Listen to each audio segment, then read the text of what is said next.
Subscribe करें और bell दबाएं ताकि कोई खबर रह न जाए।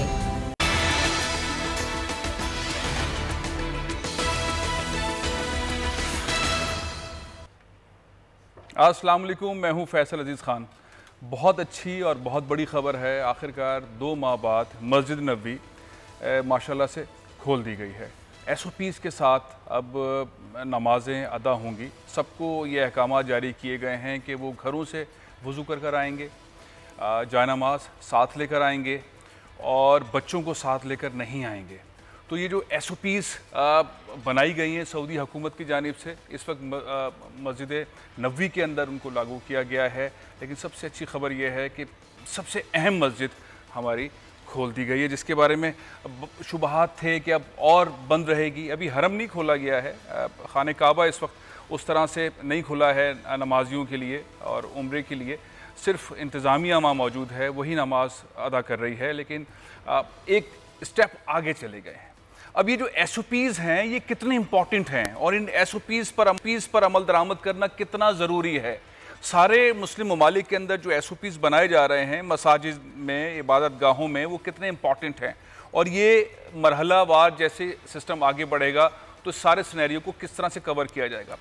अमूमन हम जब देखते हैं हरम के इंतज़ामात तो शायद ही कोई ऐसा दुनिया में कोई ऐसा इदारा हो जहाँ के इंतज़ामात इस सतह के हों जो हरम के, मस्जिद नबवी के हैं, खाने काबा के हैं। बहुत सिस्टम से, बहुत ऑर्गेनाइज तरीके से सब कुछ सिस्टम चल रहा होता है। जब ये स्टोरी हम सोच रहे थे तो एक शख्स जहन में आए। वो एक ऐसे पाकिस्तानी हैं जो सबसे ज़्यादा खाने काबा में अंदर तशरीफ़ ले गए हैं और वो जितना जानते हैं सऊदी अरब को, मस्जिद नबवी को और इसके अलावा मुस्लिम उम्मा को, जितने ममालिक हैं उनको जानते हैं। मैंने कहा कि उनसे आप आज राय ली जाए। बहरुल्लाह हज़ारवी साहब हैं, पाकिस्तान के साबिक डायरेक्टर हज भी रह चुके हैं। जितने सरबराहान मुमलिकत जाते हैं पाकिस्तानी, आला शख्सियत जाते हैं तो वो शाही ख़ानदान के साथ आपको अमूमन नज़र आते हैं। अस्सलाम वालेकुम बहरुल्लाह हज़ारवी साहब। रहमतुल्लाहि व बरकातुहू। बहुत बहुत शुक्रिया। ये बताइए कि हम आज खुशी का दिन है, माशाल्लाह से मस्जिद नबवी में नमाजियों को इजाज़त दे दी गई है, वो जाएं, नमाज़ पढ़ें। SOPs हैं कि जानमाज साथ ले जाएं, घर से वज़ू करके जाएं, बच्चों को साथ ना लेकर जाएं, फासले पर खड़े हो नमाज़ पढ़ें। ये तमाम चीज़ें SOPs के तहत जा रही हैं। लेकिन पाकिस्तान में हम देखते हैं उस तरह का सिनेरियो नहीं है। मसाजिद के अंदर रश है, कहीं कहीं पे हम मामूली सा एक वो सिस्टम देखते हैं जिसके अंदर लोग थोड़ा फासले पर हैं। अमूमन इस तरह की चीज़ नहीं है। अच्छा, ये एक फ़र्क क्यों नज़र आता है? आप चूँकि बहुत दफ़ा सऊदी अरब में रहे हैं, हाई लेवल पर रहे हैं, चीज़ों को देखते रहे हैं, वहाँ के मामलात, और सब लोग ज़ाहिर है सऊदी अरब के मामलात को फॉलो करते हैं, हरम को फॉलो करते हैं। पाकिस्तान में थोड़ा सा गैप नज़र आता है, हम लोग कुछ और तरीके से सोचते हैं। आपको ऐसा लगता है कि पाकिस्तानी मसाजिद में उलमाए कराम, हमारे उलमाए कराम, नमाजी पाकिस्तानी थोड़ा मुख्तलिफ सोचते हैं? सऊदी अरब के अंदर जब चीज़ें तय हो जाती हैं तो फिर उसी तरह से चलती हैं, हमारी उस तरह से नहीं चलती। आपको लगता है? फैसल, मैं आपका शुक्रिया और बोल TV का शुक्रिया अदा करता हूँ कि आपने मुझे मौका दिया। बात यह है कि मस्जिद नबवी से ज़्यादा मुक़द्दस जगह और कोई नहीं है। अगर बैतुल्लाह है और हरम मक्का है, इसी तरह मदीना शरीफ को भी हरम मदीना कहते हैं और उसको भी हरम शरीफ के नाम से याद किया जाता है। अगर वहाँ का बादशाह ऐलान करता है कि ये वबा है और इस वबा से मुसलमानों को बचाना है और उसके लिए वो क़वानीन शुरू करते हैं और उसके ऊपर अमल दरामद करते हैं, तो ये मुसलमानों की जिंदगी को बचाने के लिए एक अमल है। ये कोई मामूली बात नहीं है।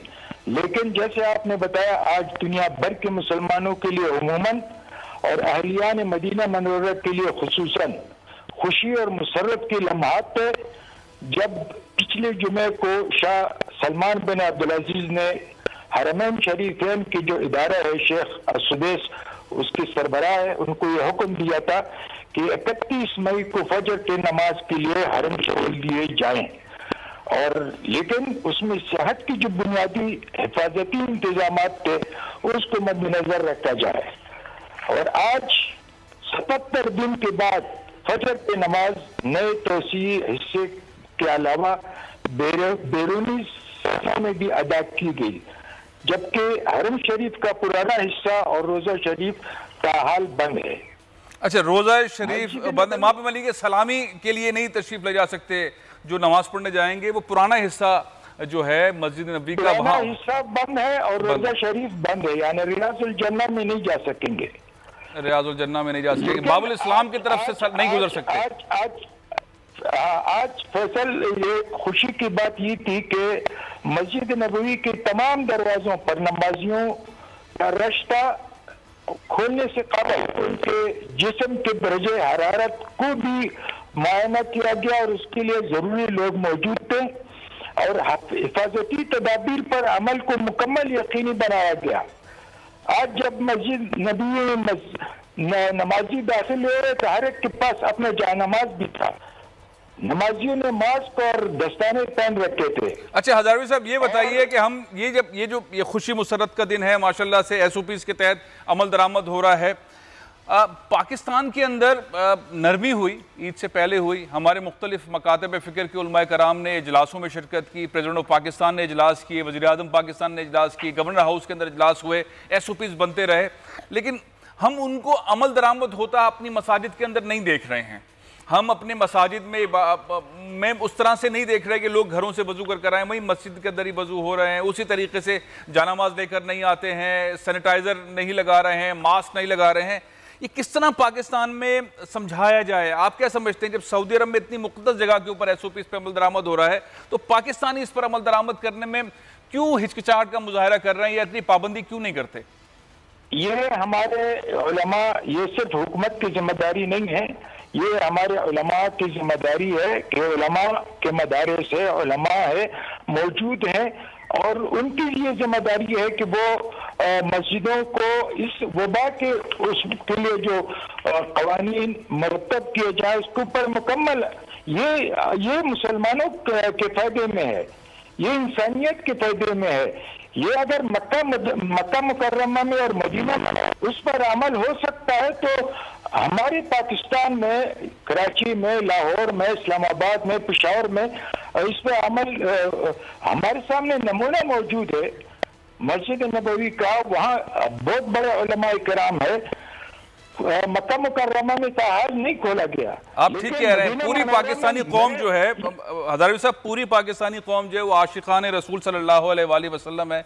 हमें मस्जिद नबी के अंदर जो SOPs हैं उस पर अमल दरामद करते हुए अपने मसाजिद के अंदर ये तमाम चीज़ें, हर पाकिस्तानी को जो मस्जिद जा रहा है वज़ू कर जाए, जानामाज लेकर जाए, सैनिटाइज़र लगा कर जाए, ग्लव्स पहन कर जाए, बहुत एहतियात से जाए और इबादत करे। उसी फार्मूले को जो मस्जिद नबी में हो रहा है उसी इश्क के साथ यहाँ पर भी है। एक और मामला है, सोशल मीडिया के ऊपर हजारवी साहब कुछ चीज़ें चल रही हैं, कुछ ऐसी कैंपेन चल रही हैं जो आशिकान रसूल सल्लल्लाहु अलैहि वसल्लम को बहुत तकलीफ दे रही हैं।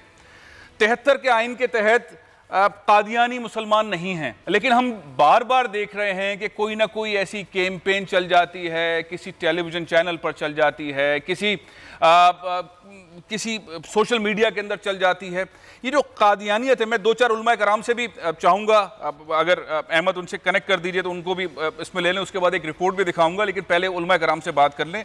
और आप ये बताएं कि हजारवी साहब, ये कितनी तकलीफदेह बात है कि इस मुल्क में जो 27वीं शब को बना, जो 27वीं शब को बना, जो रमज़ान में तख्लीक हुआ पाकिस्तान, जो रसूलुल्लाह सल्लल्लाहु अलैहि वसल्लम के आशिकान है, वहाँ पर कादियानत की तबलीग हो रही है, सोशल मीडिया पर हो रही है, चैनल्स पर हो रही है।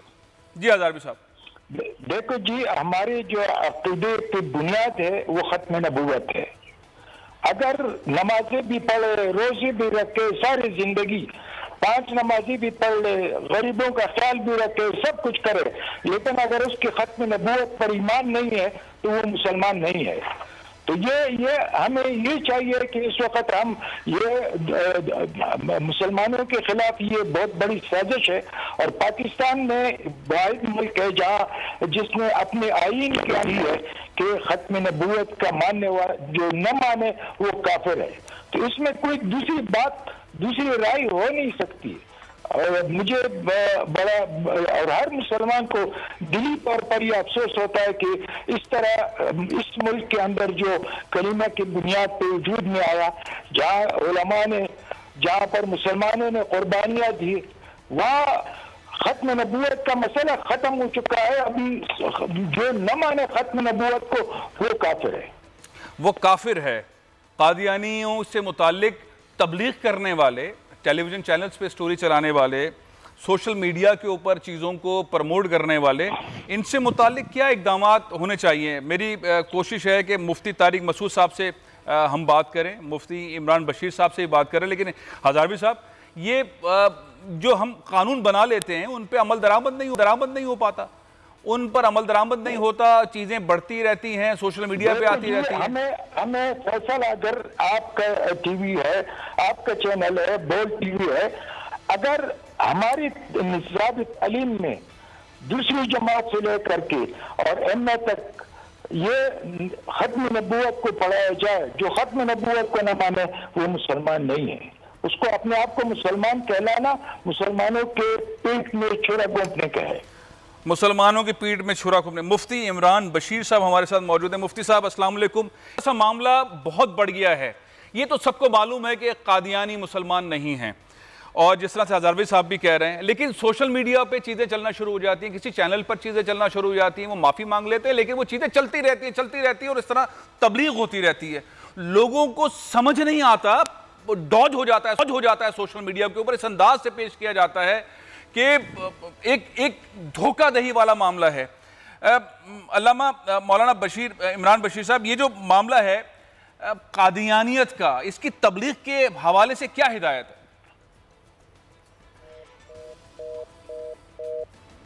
लाइन ड्रॉप हो गया। हज़ारवी साहब, मैं चाह रहा था कि मुख्तलिफ मकातब फ़िक़्ह के उलमाए कराम जो हैं उनसे गुफ्तगू हो, और ये मामला इस सतह का है कि अगर कहीं पर कोई गलती होती है या दानिस्ता ये मामला हो जाता है तो फिर वो चलता ही रहता है, उसको सोशल मीडिया पे थर्ड पार्टी पाकिस्तान से बाहर से उसको कादियानियत को प्रमोट करती है।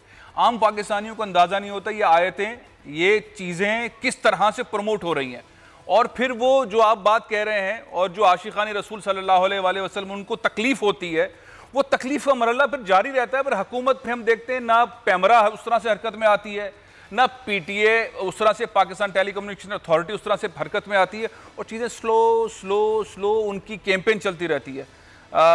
इमरान बशीर साहब से अगर हमारा राब्ता हो गया तो उनसे मैं सवाल करूं।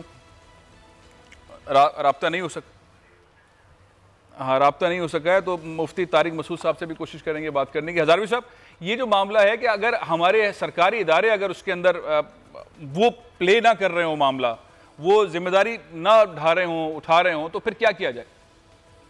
ये हमारी फैसल साहब, हमारी जो बुनियाद है वो ये है कि हमारे जो तालीमी निज़ाम है वो मुख्तलिफ हिस्सों में मुख्तलिफ तबकात के लिए अलग अलग निज़ाम है। कम अज कम अकीदे खत्म नबूवत जो है उसको हर सिर्फ दर्स निज़ामी में नहीं बल्कि तमाम यूनिवर्सिटियों में और इसके ऊपर बैठ करके एक कमेटी बनानी चाहिए कि तमाम कमेटी बनानी चाहिए जो निज़ाम है, तालीमी निज़ाम है, उसमें इसको शामिल किया जाए कि जी खत्म नबूवत का मानने वाला काफिर है, काफिर। मुफ्ती इमरान बशीर साहब हमारे साथ मौजूद हैं। हज़ारवी साहब, मैं इनसे सवाल करता हूँ, मुफ्ती इमरान बशीर साहब हैं। इमरान बशीर साहब, ये मामला हम देखते हैं कि पाकिस्तान में घूम फिर के किसी न किसी तरीके से आ जाता है और ऐसे इन्वायरमेंट में आ जाता है कि आशिकान रसूल सल्लल्लाहु अलैहि वसल्लम को तकलीफ होती है, और आम जो हैं मुसलमान जो इतनी तहकीक नहीं कर रहे होते उनको धोखाधही हो जाती है सोशल मीडिया पे। ये किस तरह से इसको समझाया जाए, किस तरह आप समझाएंगे हर पाकिस्तानी को, मुसलमान को?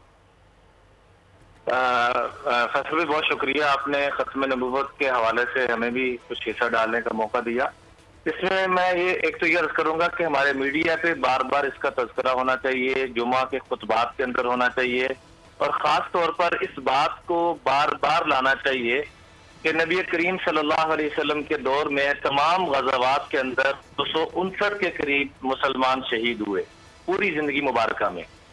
लेकिन जब खत्म नबूवत का मामला आया और पूरी उम्मत का इज्मा पहली मरतबा जिस मसले पर हुआ वो खत्म नबूवत में 1200 अफराद यमामा के मौके पे शहीद हुए, तो इस बात को इस अहमियत से पेश किया जाए कि पूरी जिंदगी के तमाम गज़वात में 259 इन्हीं 250 के करीब, और इस खत्म नबूवत का जब मामला आता है तो उसमें 1200 जिसमें 700 के करीब हुफ़ाज़े किराम और उलमाए किराम थे जिनको शहीद किया गया सहाबा किराम में से। और हबीब बिन ज़ैद का वाक़या मैं अर्ज़ करूंगा कि इसको फ़र्ज के दर्जे में हमें बार बार रिपीट करना चाहिए। वो एक वाक़या हमारी ज़िंदगी को बदल देने के लिए और हमारे जो बच्चों का सोशल मीडिया की वजह से हो रहा है तो वो ठीक करने के लिए काफ़ी होगा। वो वाकई ये है कि सबसे पहला जिसने इस बदबख्ती का तोक अपने गले में डाला मुसलमा कज़्ज़ाब, उसने हबीब बिन ज़ियाद रज़ी अल्लाह ताला को कहा, सामने जल्लाद खड़े हैं और कहने लगा अतस्माउ अतशनी रसूलुल्लाह, क्या तुम गवाही देते हो कि मैं रसूल हूँ? तो मैं अना असम ला अस्मा, मैं बहरा हूँ, मुझे आवाज ही नहीं आती। फिर उसने कहा अतशहदु अन्ना मुहम्मद रसूलुल्लाह, क्या तुम गवाही देते हो कि सल्लल्लाहु अलैहि वसल्लम अल्लाह के रसूल है? तो मैं हाँ अशहदु अन्ना मुहम्मद रसूलुल्लाह। उसने दायां बाजू कटवा दिया, फिर यही अल्फाज रिपीट हुए, फिर बाईं टांग कटवा दी, फिर दूसरा बाजू, फिर दूसरी टांग, हत्ता के नाक और कान भी कटवा दिए। फिर उसी चीज पे अड़ा हुआ है कि मेरी गवाही देते हो यूं। फरमाया अब हिम्मत की, अब मोहम्मद मोहम्मद मोहम्मद कहना शुरू किया सल्लल्लाहु अलैहि वसल्लम। हत्ता फफाजत रूह, हत्ता कि उनकी रूह परवाज कर गई। आगे माँ का जज्बा सुनी, ये जज्बात उम्मत के सामने बार बार लाने की जरूरत है फैसल भाईजान। माँ क्या कहती है? अलिहादल यौम अर्ज़अतुहु अलिहादल यौम अअदतुहु, इसी दिन के लिए मैंने अपने बच्चे को दूध पिलाया था, इसी दिन के लिए मैंने इसकी परवरिश की थी। आज खत्म नबूवत के सिलसिले में वो शहीद हो गया, मेरी दिली तमन्ना पूरी हो गई। इन तस्करों को जब बार बार सोशल मीडिया के जरिए भी और इलेक्ट्रॉनिक मीडिया के जरिए भी और जहन साजी करें, जिस भी एतबार से हो सकता है। बहुत अच्छी बात की है, बहुत अच्छी बात की इमरान बशीर साहब आपने भी, और जो बहुत अच्छी तजवीज़ दी है बैरुल्लाह हज़रत साहब ने, उन्होंने भी बहुत अच्छी तजवीज़ दी है। हमारे साथ टेलीफोन लाइन पर मौजूद हैं मुफ्ती नईम साहब। अस्सलाम वालेकुम मुफ्ती नईम साहब, मैं चाहता तो, लेकिन बार बार मामला ये है कि कहीं पर गलती होती है या दानिस्ता होता है किसी चैनल पे, उसके बाद सोशल मीडिया पे एक हंगामा मच जाता है। हिंदुस्तान से चीज़ें चलती हैं, पता नहीं कहाँ से चलती हैं, और हमारे लोगों को बरगलाया जाता है। रसूलुल्लाह सल्लल्लाहु अलैहि वसल्लम की शान में बस बहुत गुस्सा आता है, लेकिन उस तरह की चीज़ें कादियानियत के फ़रोग के लिए चीज़ें चल रही होती हैं। अब फिर एक कैंपेन शुरू हो गई है। मैं भी जो बात कर रहा हूँ तकलीफ दे बात है, लेकिन हुकूमत पीटीए उस तरह से एक्शन नहीं लेती है, पैमरा उस तरह से एक्शन नहीं लेता है, कैंपेनें चलती रहती हैं। क्या कहेंगे मुफ्ती साहब? बिस्मिल्लाहिर्रहमानिर्रहीम। बात यह है कि पाकिस्तान के आइन के मुताबिक, पाकिस्तान के आइन के अंदर वाज़ेह है कि कादियानी जो है वो गैर मुस्लिम है। अब अगर ये अपने आप को गैर मुस्लिम शो करते हैं आइन के मुताबिक जी, तो ठीक है, फिर जैसे गैर मुस्लिमों के हुकूक हैं उनको मिलेंगे, जैसे ईसाइयों के हैं, दूसरों के, हिंदुओं के हैं। लेकिन अगर वो अपने आप को मुसलमान कहते हैं, ये तो आइन से बगावत है, और आइन से बागी जो है उसके लिए तो वही सजा है जो आइन को तोड़ने की सजा होती है, आइन को न मानने की सजा होती है। लिहाजा इसमें दो राय नहीं है, एक मुस्तकिल राय है, एक लाइन में तय हो चुकी है बात। उसके बाद कादियानियों का कोई हक नहीं पहुंचता कि वहां पर जो है। मुफ्ती साहब मामला ये है कि सामने नहीं आ रहे, सोशल मीडिया पे कैंपेन चल रही है, हुकूमती इदारे उस तरह से हरकत में नहीं आ रहे, वो सामने आ ही नहीं रहे। जो आप बात कह रहे हैं बिल्कुल दुरुस्त है, लेकिन अब तो मामला हो गया 5th जनरेशन वॉर का। इस वक्त मामला है सोशल मोबाइलों के ऊपर चीजें चल रही हैं। मीडिया जो है जी, ये एक खतरनाक चीज है, इसका कोई हल नहीं है। तो इसका हल सिर्फ यही है कि हुकूमत ने पहले ही शुरू के अंदर आतिफ का तकर्रुर किया, जो कादियानी था, फिर उलमा ने शोर किया तो इमरान खान ने उनको हटाया। इसी तरीके से मुख्तलिफ, हमें शहजाद अकबर के बारे में भी लोग ये कहते हैं कि कादियानी है, लेकिन इसने वजाहत नहीं की अब तक कि वह कादियानी नहीं हो। तो इसलिए बहुत सारी चीज़ें ऐसी हैं कि हुकूमत जो है न मालूम किन वजूहात की बिना पर इनसे नरमी करती है, इनसे नरमी कर। मुफ्ती साहब, जिस तरह से हिंदुओं को, क्रिश्चियंस को और मज़ाहिब के लोगों को पाकिस्तान में आज़ादी है, इस तरह से कादियानियों को भी आज़ादी है। देखिए, कादियानियों को आज़ादी है बशर्ते कि वो अपने आप को, जैसे हिंदू कहते हैं हम गैर मुस्लिम हैं, वो अपने आप को गैर मुस्लिम कहेंगे, अक़लियत के हुकूक है। ये तो अपने आप को मुसलमान कहते हैं, धोखाधड़ी करते हैं। मुसलमान कहने का मतलब ये हुआ कि आइन के बागी हैं, आइन के बागी हैं। अच्छा, ऐसी सूरत में बागी के लिए जो सजा होती है वही सजा उनके लिए है। बिल्कुल दुरुस्त। अब ये जो सोशल मीडिया पे कैंपेन जिस तरह की चल रही हैं, इसको रोकने के लिए आपके जहन में क्या है? क्या हुकूमत को क्या करना चाहिए? देखिए, बात यह है कि हुकूमत को वाज़ेह तौर पर एक बयान दे देना चाहिए इमरान खान साहब को जी, कि कादियानी जितने भी हैं पाकिस्तान की आइन की रूह से ये गैर मुस्लिम है, अगर ये अपने आप को गैर मुस्लिम कहते हैं तो इनको वही हुकूक मिलेंगे जो हिंदुओं को, ईसाइयों को, सबको मिलते हैं। और अगर ये अपने आप को मुसलमान कहते हैं तो ये आइन की बगावत है, लिहाजा हम किसी सूरत में भी बागी को जो है पाकिस्तान में बर्दाश्त नहीं करेंगे। बहुत बहुत शुक्रिया मुफ्ती नईम साहब, बहुत बहुत शुक्रिया मुफ्ती इमरान बशीर साहब, हज़ारवी साहब।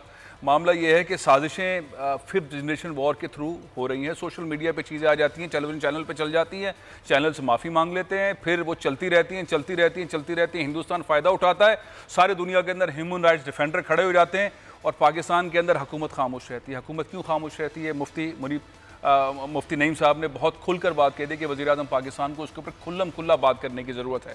बहरुल्लाह हज़ारवी साहब का तजवीज़ बहुत अच्छी है, तमाम उलमाए कराम पर मुश्तमिल एक कमेटी बनाई जाए, वो ये तमाम चीज़ें इस पर काम करे।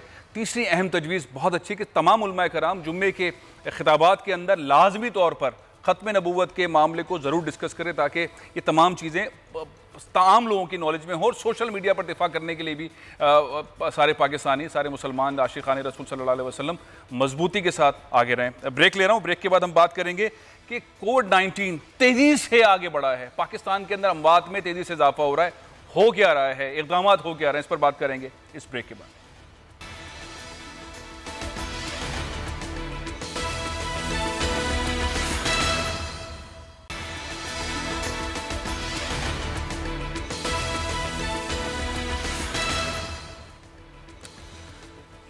वबा के अंदर तेज़ी से इजाफा हो रहा है। पाकिस्तान के अंदर बहुत कम वक्त में, जो पिछले 24 घंटे हैं उससे पहले 48 घंटे और 72 घंटे हमने इस मर्ज को फैलते हुए बड़ा तेज़ी से देखा है।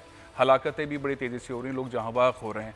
जो पैरामेडिक स्टाफ है उसके अंदर भी जो हम सूरत हाल देख रहे हैं उसमें अब तक जो पैरामेडिक स्टाफ है 2054 लोग इसके अंदर पॉजिटिव मुब्तला हैं कोविड-19 के अंदर। जहाँ बाग होने वाले डॉक्टर्स और पैरामेडिक स्टाफ की तादाद 21 तक पहुँच गई है। पिछले 24 घंटे के अंदर 109 डॉक्टर्स और पैरामेडिक स्टाफ जो है वो कोविड-19 में मुब्तला हैं। ये जहाँ बाग हो रहे हैं, शहादतें दे रहे हैं डॉक्टर्स। मामला यह है कि एहतियातें उस तरह से नहीं हो रही। डॉक्टर कैसर सजाद मेरे साथ इस वक्त टेलीफोन लाइन पर मौजूद है। कैसर साहब अस्सलाम वालेकुम। आवाज़ जो है वो सही नहीं आ रही, डॉक्टर कैसर सजाद साहब से राब्ता मुनक़ता हो गया है। सूरत हाल ये है कि पाकिस्तान में जिस तरह से एहतियात का सिलसिला, जिस तरह से SOPs बनाए उस पर उस तरह से अमल दरामद नहीं हो रहा। और अमल दरामद हमने ईद के दिनों में देखा, फिर हमने ईद से पहले वाले मामलात में देखा। जो ओवरऑल सिचुएशन है पाकिस्तान में उस तरह से SOPs के ऊपर नहीं चली। जब SOPs पर अमल दरामद नहीं हुआ तो फिर तेज़ी से हमने देखा कि ये वबा फैलती गई है। जो डॉक्टर्स और पैरामेडिक स्टाफ है वो इसके अंदर जो इस वक्त तक पॉजिटिव हैं वो 2054 के करीब हैं, 21 के करीब जहाँ बाग हो गए हैं, 109 पिछले 24 घंटे के अंदर पॉजिटिव करार दिए हैं। डॉक्टर कैसर सजाद साहब हमारे साथ मौजूद हैं। अस्सलाम वालेकुम डॉक्टर साहब। जी वालेकुम अस्सलाम। डॉक्टर साहब वही आप जो बात मुसलसल करते रहे वो चीज़ें सही साबित हो रही हैं। आप एहतियात नहीं हुई, नंबर बढ़ते गए, नंबर बढ़ रहे हैं। हम किस सिमत जा रहे हैं और एहतियात अब कितनी ज़्यादा ज़रूरी हो गई है? जी बहुत शुक्रिया फैसल, आपने अपने प्रोग्राम में मुझे मदऊ किया है। बात यह है कि अब हमें बहुत अफसोस भी है कि जो बात हम पहले से बता रहे थे कि एहतियाती तदाबीर अपना लिया जाए हुकूमती सतह पे भी और आवाम के सतह पे भी, तो लेकिन अनफॉर्चुनेटली ऐसा नहीं हो सका। लेकिन अब चूंकि इस वक्त जो सूरत हाल है वो बड़ी तशवीशनाक है और इससे ज़्यादा जी मेरे ख्याल में कोई सिग्नल का इशू आ रहा है, लेकिन मैं कह रहा था अभी मेरी आवाज़ आ रही है? जी आ रही है, बिल्कुल जी आ रही। जी मैं दूसरी बात ये कर रहा था कि एक तो हुकूमती सतह पे हमें बड़ी पॉजिटिव स्टेप्स करने की ज़रूरत है और हम आवाम को, चूँकि देखिए आवाम जारी हुकूमत ने डाल दी है कि आवाम को अपनी मदद आपके तहत तमाम SOPs जो हम प्रोटेक्टिव मेजर्स बता रहे हैं उसको फॉलो करना चाहिए। लेकिन अनफॉर्चुनेटली मैंने अभी भी देखा, मैं कहीं से होके आ रहा हूँ, मैंने देखा है कि कहीं पर भी लोग जो है इसको फॉलो नहीं कर रहे, ना ही लोग मास्क लगा रहे हैं। अब एक बहुत अच्छी बात, हमारी डिमांड थी कि मास्क को कंपलसरी मैंडेटरी बनाया जाए, लेकिन मैंडेटरी बनाने से काम नहीं चलेगा। फैसल, मैं समझता हूँ कि दुनिया में आप देखिए जितने भी मॉडल्स हैं जिन्होंने भी कामयाबी हासिल की है वहाँ पर बहुत सख्त पनिशमेंट दी गई है, क्योंकि आप अगर किसी कानून पे इम्प्लीमेंट कराना चाहते हैं तो जब तक आप उसमें कोई सजा का नहीं ताउन करेंगे बड़ा मुश्किल होता है लोगों को बिल्कुल ठीक, बिल्कुल सही। हाँ, कानून पर डॉक्टर साहब एक और चीज़ है, एक छोटा सा मामला है लेकिन लोग उसको उस तरह समझ नहीं रहे। जो भी अमवात हो रही है किसी और मर्ज के अंदर, उनको कोरोना में डिक्लेयर कर दिया जाता है। लोग जाते हैं इलाज करवाने के लिए, इंतकाल हो जाता है, डॉक्टर्स हजरात अस्पताल वाले कहते हैं तो कोरोना का पेशेंट है, और फिर एक झगड़ा शुरू हो जाता है। जी, ये एक बहुत अफसोसनाक बात है और मैं समझता हूँ कि ये हमने पहले भी ये बात की थी और अब ये मेरे ख्याल में ये बात हो गई है कि एक तो ये है कि देखें, जब एक इंसान मर जाता है तो उसकी बॉडी को, अगर आप समझते हैं कि कोरोना में उसके पॉजिटिव ऑलरेडी हुआ है, तो उसको आप प्रॉपर गुस्ल दे के उसकी बॉडी लवाकिन को दे दिया जाए और लवाकिन अपनी मर्जी से जो तरीक़ेकार है इस्लाम उसकी तरीके से वो खुद ही इसको जो है, जो बरियल का सिस्टम है उसको करना चाहिए। दूसरी बात ये है कि ये एक जो कंफ्यूजन है लोगों में, या जो भी लोग ये समझ रहे हैं कि ये जो मरीज को लाया जाता है अस्पताल में और उसको कोरोना कर दिया जाता है, मैं नहीं समझता कि ऐसा कोई करता होगा, क्योंकि अस्पताल में तो अब जगह ही मौजूद नहीं है। हमें तो अस्पताल में, आप फैसल यकीन करें, रोजाना मैं लोगों के टेलीफोन्स और लोगों को अस्पताल भेजता हूं तो यही मुझे जवाब मिलता है कि जी बेड जगह नहीं अवेलेबल नहीं है। जगह नहीं। तो जहां पर ये प्रॉब्लम हो वहां पर ये लोग क्यों करेंगे, मुझे नहीं समझ में आ रहा है कि क्यों लोग कोरोना में डालेंगे। चलें डॉक्टर साहब, एहतियात के मामले को जो है वो जोड़ देने की जरूरत है। बहुत बहुत शुक्रिया कैसर सजाद साहब, बहुत एहतियात करने की जरूरत है। एक मामला और भी है, वो PIA हादसे के अंदर जो लोग शहीद हो गए उनके वर्सा बहुत परेशान है। PIA अपनी तरफ से भरपूर कोशिश कर रही है, कितनी कोशिश कर रही है, लेकिन लोग इत्मीनान में नहीं हैं। अपडेट्स भी हम लेंगे, हमारे साथ इरशाद संजरानी हमारे स्पेशल कोरेस्पोंडेंट स्टूडियो में मौजूद है, PIA के तर्जुमान से भी बात करेंगे। लेकिन मैं आपको एक क्लिप सुनवाना चाहता हूँ, गर्दिश कर रहा है, बहुत तकलीफ दे क्लिप है। अब्दुल वहीद मिर्ज़ा शहीद उनकी बहन का है, उन्होंने किस तरह रिक्वेस्ट की है, कितनी दर्दमंदाना रिक्वेस्ट है, और सारे इदारों के साथ जो उनका राब्ता रहा है उनको उन्होंने एक्सपोज किया है। ज़रा क्लिप देखिएगा। PIA इंटरनेशनल फ़्लाइट तो है, लेकिन हमारी मुल्क की फ़्लाइट है। उन्होंने क्या कभी कोई प्रोसेस, कोई सिस्टम नहीं बनाया था इस तरह के वाक़े को हैंडल करने के लिए? हमें पिछले 5 दिन में जितना ख्वार किया है उसकी तफसीलात में बताने बैठूँ ख़त्म ना हो। कभी एक ऑफिस, कभी दूसरा ऑफिस, कभी एक हॉस्पिटल, कभी दूसरा hospital, total and complete mismanagement of all the departments. PIA international flight तो है। ये जो बहन है, ये अब्दुल वहीद मिर्ज़ा शहीद की बहन है। अब बॉडी तो अब इनके भाई की मिल गई है, लेकिन ये तकलीफ़ इनकी ऐसी है कि जिसमें सिविल एविएशन हो, PIA हो, सिटी गवर्नमेंट हो, सूबाई गवर्नमेंट हो, फेडरल गवर्नमेंट हो, कोई भी इदारा हो, हर तरफ धक्के, बदतमीज़ी, कोई सिस्टम ग्राउंड पर नज़र नहीं आ रहा था। और इनकी अपनी ये तमाम चीज़ें फिर हम देखते रहे कि ईदी वाले हैं, छिपा वाले हैं, सैलानी वाले हैं, इदारे भी काम कर रहे थे, लेकिन इदारे इस तकलीफ वाले अमल के अंदर लोगों को सहारा देने की पोजीशन में नहीं थे। संजरानी साहब, ये सारी सूरतें हमने ग्राउंड पर देखी, अब चीज़ें आगे बढ़ गई हैं, बॉडीज़ की शिनाख्त हो गई है। मजमूई तौर पर कितनी बॉडीज़ की शिनाख्त हो गई है? जी बिल्कुल फैसल साहब, 22 मई को हादसा हुआ था और अब तक जो इस वक्त जो ताज़ा तरीन अपडेट है कि मज़ीद 7 जो बॉडीज़ हैं उनकी शनाख्त हो गई। अब ये बढ़कर ये 78 जो है मैयतों की शनाख्त हो गई है और अब इनके हवाले कर लिया जाएगा। अभी लेटेस्ट अपडेट यही है, इनके जो अब्दुल वहीद मिर्ज़ा हैं उनकी जो लाहौर फॉरेंसिक से जो है इनका DNA मैच कर गया और इनकी बॉडी भी इनको हवाले कर दी जाएगी। इस हवाले से जो इनको इत्तला दे दी गई है। और ओवरऑल इस वक्त तक जो है कंपनसेशन भी जो 10 लाख की इब्तदाई सूरत हाल थी वो इनको अदा करना शुरू कर दिए। 71 अफराद को अब तक जो है मुसाफिर के लवाहिकीन को जो है कंपनसेशन जो स्टार्टिंग 10 लाख जी फेडरल गवर्नमेंट ने अनाउंस किया था वजीर हवाबाजी, और उसके अलावा 50 लाख की इंश्योरेंस की रकम अलग होगी जो कि इंटरनेशनल रूल्स वो तो अभी तक नहीं मिली है, वो अलग वो नहीं मिली है, काफी टाइम लग जाता है, उसमें टाइम लगेगा। लेकिन जिन लोगों के पास हार्डशिप का इशू होगा, यानी कि उनके अपने डॉक्यूमेंट्स जल्द से जल्द तैयार कर लें, उनसे जो PIA की टीम जो रब्ता करेगी। इस वक्त जो ताज़ा तरीन एयर क्रैश की है, फ्रांस की टीम और पाकिस्तान की जो टीम जो 4 रुकनी, उन्होंने अपनी ताज़ा तरीन यह ब्रेकिंग है कि उन्होंने अपनी तहकीकात मुकम्मल कर लिए हैं, साइड से तमाम मलबा उठा लिया गया है। और जो कल सुबह 9 बजे ये जो पाकिस्तान के 2 रुकनी टीम के साथ फ्रांसीसी 11 रुकनी टीम जो है जो 144 घंटे अपनी इस पाकिस्तान में रहकर तहकीकात किए और कल रवाना हो जाएंगे। अब्दुल्ला खान साहब जो तर्जुमान है PIA के, वो भी हमारे साथ मौजूद हैं। खान साहब, ये जो हम तहकीकात का मामला देख रहे हैं, तहकीकात तो चले होती रहती है, तकलीफ दे अमल है वो है जो शहीद हुए हैं उनके वर्सा के साथ बर्ताव, वो सिस्टम एग्जिस्ट नहीं कर रहा PIA के अंदर। हादसात में किस तरह से SOP क्रिएट होगी और किस तरह से वर्सा को घर पर उनको तसल्ली दी जाए। वर्सा धक्के खा रहे हैं, कभी एक तरफ, कभी दूसरी तरफ, कभी तीसरी, और मुसलसल सिलसिला चलता रहा है। कोई SOP नहीं होती PIA के अंदर?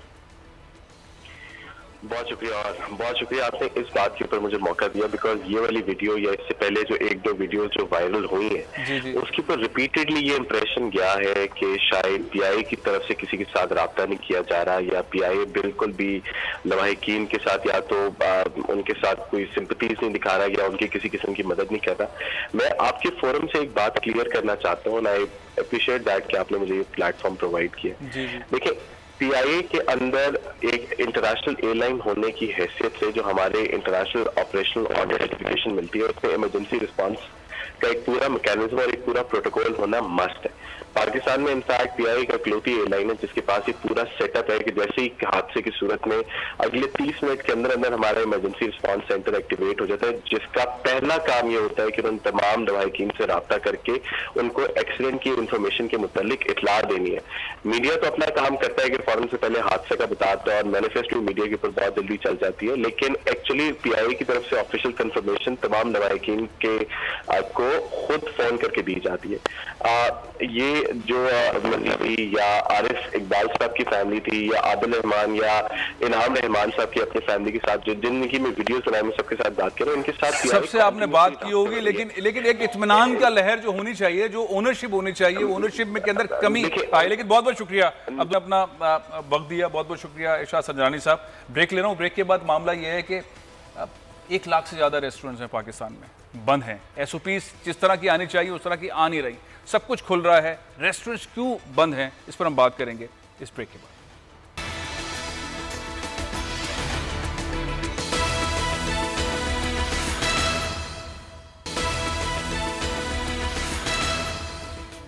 कोविड-19 फैल रहा है, एसओपीज बन रहे हैं, एहतियात के साथ आगे बढ़ना है। जाहिर है कि मुसलसल कारोबार ज़िंदगी को बंद नहीं रखा जा सकता। ट्रांसपोर्ट ने भी चल रहा है, सनद ने भी चलना है, सारे सिस्टम ने चलना है। दुनिया भर में अब नए नए एसओपीज आ रहे हैं, सिस्टम बन रहे हैं, सिस्टम चल रहे हैं। रेस्टोरेंट सारे दुनिया के अंदर एसओपीज के तहत खुल रहे हैं। पाकिस्तान के अंदर मामला यह है कि तकरीबन 1.25 लाख के करीब रेस्टोरेंट्स हैं। 18वीं तरमीम के बाद सूबों के मामला हैं वो अपने एसओपीज लेकर आएँ। पंजाब में क्या हो रहा है, सिंध में क्या हो रहा है, केपी में क्या हो रहा है, वफाक में क्या हो रहा है, सब अपने तौर पर चल रहा है। कोई नेशनल पॉलिसी नहीं है। और आपको पता है पाकिस्तानी कितने पेटू हैं, खाना पीना बहुत इंपॉर्टेंट है। इन 2-3 महीनों के अंदर जो घरों में रहे हैं तो डबल रोटी अंडे के साथ जो है वो ज़्यादा चला नहीं जा सकता, खाने मंगवाने। अब ये प्रेशर बहुत ज़्यादा बिल्डअप हो जाता है कि रेस्टोरेंट क्यों नहीं खोले जा रहे, डिलीवरी 24 घंटे क्यों नहीं है, और टेक अवे 24 घंटे क्यों नहीं है, घरों पर खाना क्यों नहीं आ सकता, रेस्टोरेंट में क्यों जाके खाना नहीं खा सकते। जब हर जगह पे एसओपीज हैं कि भाई डिस्टेंस के साथ बैठा जा सकता है, तो रेस्टोरेंट में भी टेबल्स कम करके डिस्टेंस के साथ बैठा जा सकता है। ये मसला जा क्यों नहीं रहा आगे, और साथ ही एक कनेक्ट है टूरिज्म के साथ। तो अब चीज़ें अगर इस वक्त डिसिप्लिन के साथ अगर आगे चली जाएं तो पाकिस्तान को फ़ायदा हो सकता है। मेरे साथ अथर सुल्तान चावला साहब हैं, कन्वीनर हैं APRA के, कई दफ़ा प्रोग्राम में शामिल हुए हैं। पिछले दिनों वज़ीर आला सिंध से इनकी मुलाकात हुई है। चावला साहब अस्सलाम वालेकुम, ये मामला आखिर अब कहाँ जाएगा? 18वीं तरमीम के तहत हर सूबे ने अपने रेस्टोरेंट्स की पॉलिसीज़ को लेना है, वफाक की पॉलिसीज़ अलग होगी, इसी तरह से रहेगा, या कोई नेशनल लेवल पर कोई पॉलिसी आ जाएगी? क्योंकि खाना पीना तो नेशनल पॉलिसी पे होना चाहिए ना, खाने पीने के लिए क्या 18वीं तरमीम की रुकावटें? चावला साहब, उम्मीद है आप खैरियत से होंगे। देखें, अभी तो ये बात ना समझ में आने वाली है कि दुनिया, मेरा ख्याल है पाकिस्तान की ऑलमोस्ट कोई 70% इंडस्ट्रीज तो खुलती चली गई जी। ठीक है, बार्बर शॉप्स भी पंजाब वगैरह में खुल गई हैं, जहाँ पे हाथ लगाए जाते हैं, काम होता है। आपने अभी बात कही कि जी सोशल डिस्टेंसिंग के साथ जो है वो तो सोशल डिस्टेंसिंग करनी है ना। इसका मकसद ये तो नहीं है कि जी आप अपने जो है वो कहीं पे जा ही नहीं सकते। हमें दफातर खुल रहे हैं, इंडस्ट्रीज खुल रही हैं। आप ये सोचेंगे लेबर इंटेंसिव इंडस्ट्री कंस्ट्रक्शन को सबसे पहले खोल दिया गया और बाकी लेबर इंटेंसिव इंडस्ट्रीज भी खुल रही हैं। नहीं खुल रही तो वो इंडस्ट्री जो सबसे ज्यादा आपकी लोकल प्रोड्यूस इस्तेमाल करती है, जिसपे इकोनॉमी का पहिया चलेगा। आज लोग ये तो रो रहे हैं कि मुर्गी के दाम कहाँ चले गए हैं। तो भाई मुर्गी के दाम ये क्यों चले गए हैं जहाँ चले गए हैं? इंडस्ट्री ना खुलने की वजह से ही नहीं है। अच्छा, मैं चावला साहब, खुर्रम खान साहब है, प्रेसिडेंट है आई के इस्लामाबाद रेस्टोरेंट एसोसिएशन के, उनको भी गुफ्तगू में शामिल करता हूँ। खुर्रम खान साहब, ये मामला 18वीं तरमीम के नजर हो गया, हर सूबे के अंदर अलग मामला, जिस तरह से चावला साहब कह रहे हैं, खाना लोगों ने खाना है, खाने के बगैर तो आगे बढ़ा ही नहीं जा सकता। खाना कब तक डबल रोटी अंडे लोग घरों में खाते रहें? सप्लाई का सिनेरियो उस तरह से नहीं हो रहा। आप क्यों वफाकी हुकूमत के साथ या सूबाई हुकूमतों के साथ मिलकर इसके ऊपर SOPs बना के रेस्टोरेंट्स क्यों नहीं खोल रहे हैं? क्या वजह है, क्या रुकावट है? जी अस्सलाम वालेकुम, बहुत शुक्रिया आपको मुझे प्रोग्राम में शामिल करने का। भाई मसला देखें, एक्चुअली एक सबसे बड़ी बदकिस्मती हमारी इंडस्ट्री की ये है कि गवर्नमेंट इसको इंडस्ट्री मानती नहीं। और लो हमारी, मैं पहले भी काफी प्रोग्राम में कह चुका हूँ कि स्ट्रेंथ जो है एम्प्लॉइज की वो 8 से 10 मिलियन की स्ट्रेंथ है। और इस वक्त जो हालात जा रहे हैं, 2.5 महीने से हम लोग बंद बैठे हुए हैं। 8 से 10 मिलियन लोग काम करते हैं। जी बिल्कुल, 8 से 10 मिलियन काम करते हैं। और सर अब जो हालात आ गए हैं, तकरीबन 50% आज मैं आपको बता रहा हूँ इस्लामाबाद रेस्टोरेंट एसोसिएशन के अंडर जो आते हैं वो खोल ही नहीं सकेंगे, जो अभी खुलने के वो उसमें नहीं है कैपेसिटी के अंदर। और फ्यूचर अगर खुदा न खास्ते इसको और प्रोलॉन्ग 1 महीने के लिए कर दिया गया तो ऑलमोस्ट जो 22 से 25% और चले जाएंगे। अच्छा खुर्रम साहब, ये चीज बताइए, क्या जो रेस्टोरेंट मालिकान हैं वो उनके पास अकल नहीं है? हुकूमत समझती है वो नामाकूल लोग हैं, वो SOPs नहीं बना सकते, वो अपनी जगह को साफ नहीं रख सकते, वो जो लोग खाने के लिए आएंगे उनकी सेफ्टी का ख्याल नहीं रख सकते। ये क्यों इस तरह का इबाम है कि SOPs सारी दुनिया के अंदर, दुबई के अंदर खुल गए हैं रेस्टोरेंट्स, अमेरिका में खुल रहे हैं, यूरोप में खुल रहे हैं, पाकिस्तानी रेस्टोरेंट्स के मालिकान, आप एसोसिएशन वाले SOPs के साथ लोगों को खाना नहीं खिला सकते हैं क्या? सर हमारी एक वाहिद ऐसी इंडस्ट्री है जिसमें SOP ऑलरेडी 80% पहले से फॉलो हो रहे थे। और हमें सोशल डिस्टेंसिंग करना इतना इजी है कि अगर मेरे रेस्टोरेंट में 10 टेबलें लगी हुई हैं, मैं 4 उठा दूंगा तो ऑटोमेटिकली सोशल डिस्टेंसिंग होगी।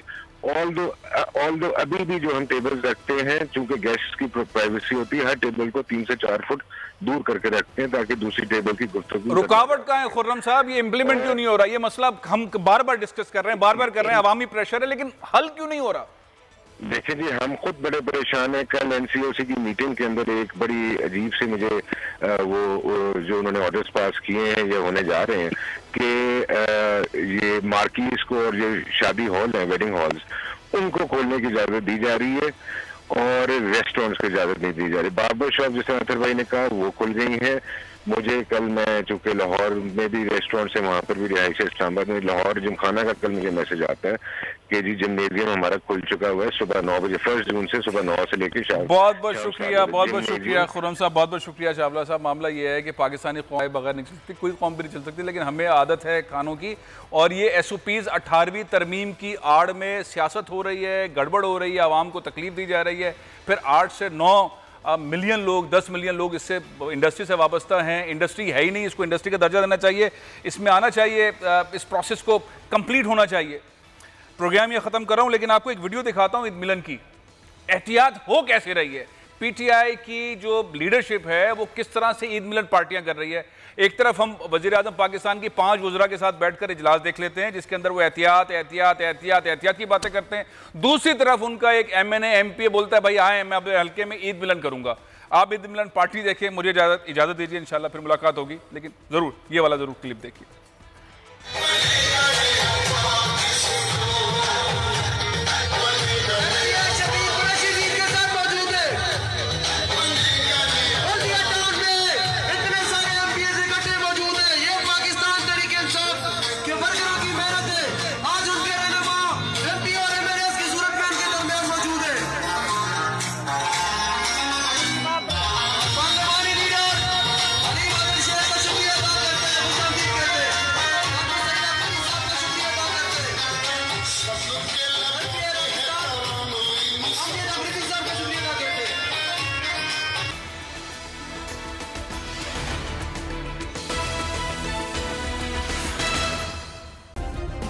सब्सक्राइब करें और बेल दबाएं ताकि कोई खबर रह न जाए।